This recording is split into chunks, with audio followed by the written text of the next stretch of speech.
ओम परमात्मने नमः। दैनिक सत्संग में आप सभी का स्वागत है। आज महाराज श्री धैर्य के विषय में विवेचना करेंगे। साधन में आगे बढ़ने के लिए धैर्य अनिवार्य है। कोई भी ऐसा रास्ता नहीं है जो शॉर्टकट हो या जिससे आप तुरंत आगे निकल जाएं। धीरे धीरे रे मना, धीरे सब कुछ होए, माली सींचे सो घड़ा, ऋतु आवत फल होए। अगर कोई शॉर्टकट तलाशने में लगता है तो समय और साधन दोनों का ही नुकसान होता है। धैर्य की अनिवार्यता को बहुत ही अच्छी तरीके से आज महाराज श्री अपने प्रवचन में समझाएंगे, जो हम सभी साधकों के लिए प्रेरणा का स्रोत बनेगा और सभी धीर गंभीर होकर के, धैर्यवान होकर के साधन पथ पर आगे बढ़ेंगे। ऐसी कामना के साथ आइए चलते हैं महाराज श्री के आज के सत्संग में। जय गुरुदेव।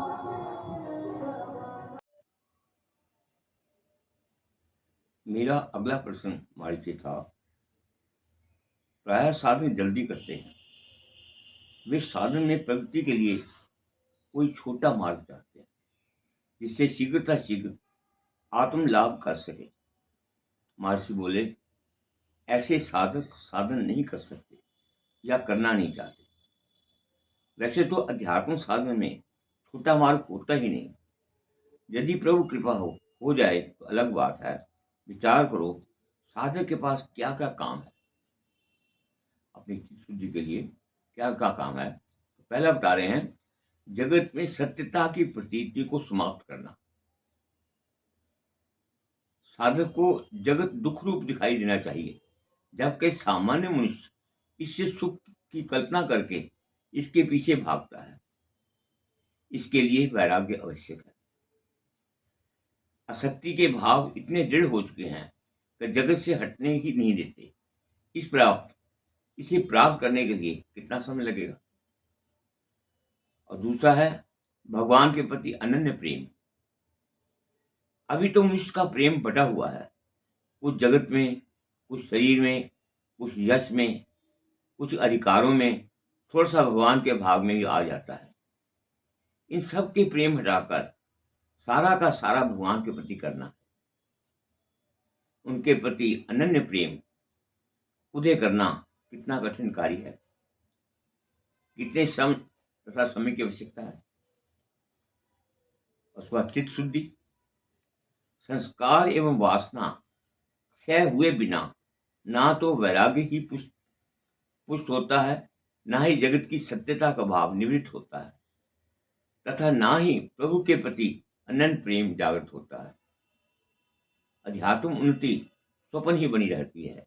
संस्कार वासना के माध्यम से वृत्ति को बाहरमुख किए हुए हैं। बाहरमुखी वृत्ति में मन की एकाग्रता कैसी। जगत में भी बाहरमुखी वृत्ति में भी अध्यात्म वृत्ति बनाकर रखना केवल सिद्ध पुरुषों के लिए संभव है। फिर मनुष्य तो अभी नए संस्कार संचय में जुटा हुआ है। मन निर्मल कैसे होगा, ये क्या छोटा या सरल कार्य है।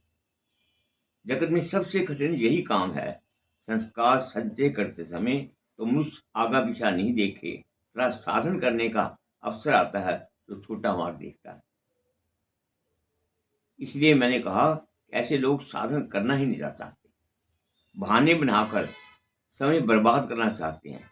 वैसे देखा जाए तो इतनी कष्ट साध्य शक्ति की जागृति इतनी सरलतापूर्वक मिल गई, ये क्या छोटा मार्ग नहीं है। कि तो फिर भी साधन धैर्यपूर्वक ही करना पड़ेगा। फल प्राप्ति में उतावलापन साधन की निरंतरता भंग कर सकता है। आज का युग उतावलेपन का है। शीघ्र बिना परिश्रम किए अधिक से अधिक धन प्राप्त करने की इच्छा, बिना मेहनत किए ही अच्छे अंकों से पास होने की जिज्ञासा, तीव्र गति से गाड़ी चलाना, ये सब इसी बात के द्योतक हैं। साधन करने में भी यही मनोवृत्ति कार्य करती है। कम से कम साधन करना पड़े तथा शीघ्र फल प्राप्ति हो जाए। सबसे अच्छी तो ये है कि कोई सिद्ध पुरुष मिल जाए जो सिर पर हाथ रख दे तथा समाधि लाभ हो जाए, जगत का त्याग भी ना करना पड़े तथा ईश्वर भी मिल जाए। वैराग्य के पचड़े में कौन पड़े? उतावलापन, समय नष्ट करना, लापरवाही, अनवस्थित कार्यों में समय व्यतीत करना आज का जीवन बन चुका है। वैसे तो व्यवहार में भी ये रीति घातक है, परंतु अध्यात्म साधन में तो ये साधक को साधन से ही पतित कर देती है। साधन के लिए धैर्य अति आवश्यक है, जबकि उतावलापन धैर्य विरोधी है। फिर ये बात भी है कि शक्ति जागृति के पश्चात साधक साधन करता ही नहीं, केवल शक्ति के प्रति समर्पण कर देता है। यदि साधन शक्ति करती है तो साधन का लक्ष्य तथा समय निश्चित करने का अधिकार भी उसका ही है। साधक को हस्ताक्षर करने का क्या अधिकार? हाँ, एक छोटा मार्ग अवश्य है जिससे आप बिना संस्कार क्षय किए ही मुक्त हो सकते हैं, पर उस पर चल पाना संभव नहीं तो असंभव प्राय अवश्य है। अपने जितने कर्तव्य हैं, जितनी वासनाएं हैं, आपके पास घर, परिवार, धन, वैभव, यश, अपयश जो कुछ भी है, प्रभु चरणों में अर्पित कर दीजिए।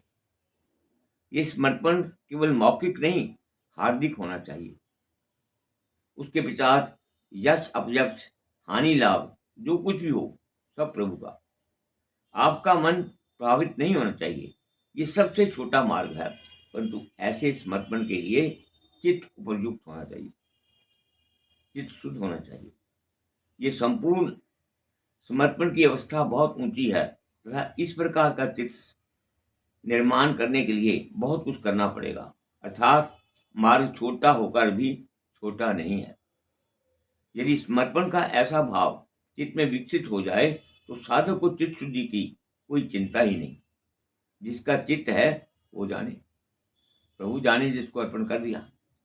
घर परिवार वह चलाए ना चलाए, आपको क्या, यश अपयश सब उसका है। आप सारा बोझ उसके कंधों पर रखकर मुक्त हो जाए। ये मार्ग छोटा पर अत्यंत ही कठिन साध्य है। अभिमान ऐसा समर्पण करने नहीं देता, अपनी चिंता तथा प्रयत्न को छोड़ना नहीं चाहता। ऐसा ईश्वर पर विश्वास की कमी के कारण होता है। जहाँ विश्वास नहीं, वहाँ समर्पण संभव ही नहीं है। जहाँ समर्पण नहीं, मुक्ति कैसी? इसलिए मैंने कहा एक छोटा मार्ग अवश्य है, परंतु कोई विरला ही उस पर चल सकता है। अतः सामान्य साधक के लिए उचित यही है कि शीघ्र मुक्ति लाभ की इच्छा त्याग कर धैर्य धारण करे, मन को साधन में लगाए।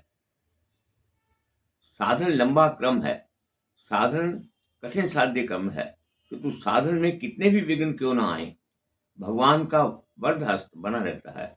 कोई भी विघ्न भगवत शक्ति से अधिक शक्तिशाली नहीं है।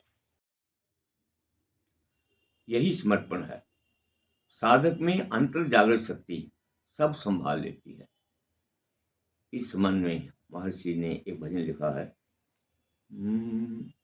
धीर धरे क्यों ना मन माही, धीर धरे क्यों ना मन माही, तेरा समय भी आएगा,